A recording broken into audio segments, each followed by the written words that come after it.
ഫ്യൂച്ചറിൽ കെട്ടാൻ പോകുന്ന ചെക്കിന് എത്ര സാലറി വേണമെന്നാണ് എക്സ്പെക്ട് ചെയ്യുന്നത്? ഒരു 2 lakh above. എത്ര 2 lakh above. Monthly 2 lakh.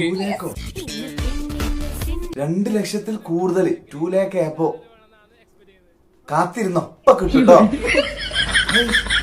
സംഗതി ഒക്കെ ശരിയാണ്. 19 കിഡ്സിന് ഇപ്പൊ പെണ്ണൊന്നും സെറ്റ് ആവുന്നില്ല. പക്ഷെ എന്ന് കരുതിയിട്ട് നനഞ്ഞട കുഴിക്കുക. അവസരം മുതലെടുക്കണാണല്ലേ സജി. ശരിയല്ലോ. അതുകൊണ്ട് എന്താക്കാനാണ്? ഞാനേ കുറച്ച് എക്സ്പെൻസ് ആണ്.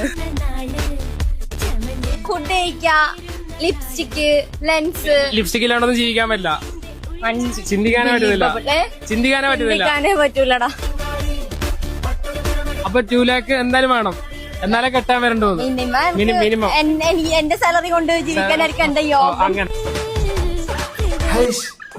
മിനിമം 2 ലക്ഷം സാലറി ഉണ്ടെങ്കിൽ മാത്രം പെണ്ണ് തെരഞ്ഞു നടക്കുന്ന ചെക്കന്മാരോടൊക്കെ പറയാണ്, മിനിമം 2 ലക്ഷം സാലറി ഉണ്ടെങ്കിൽ മാത്രം ഈ കുട്ടിനെ പെണ്ണ് കാണാൻ വേണ്ടി അങ്ങനെ ചെന്നാ മതി. ആ കുട്ടിനെ ശരിക്കും ഒന്ന് കണ്ടോളി. 2 ലക്ഷത്തിന്റെ മുതലാണ് ആ കിടക്കുന്നത്. എന്റെ പൊന്നു മോളെ, ആദ്യം ഒരു കാര്യം മനസ്സിലാക്കണം. 2 ലക്ഷമോ 5 ലക്ഷമോ 10 ലക്ഷം ഒക്കെ ആഗ്രഹിക്കാം നമുക്ക്.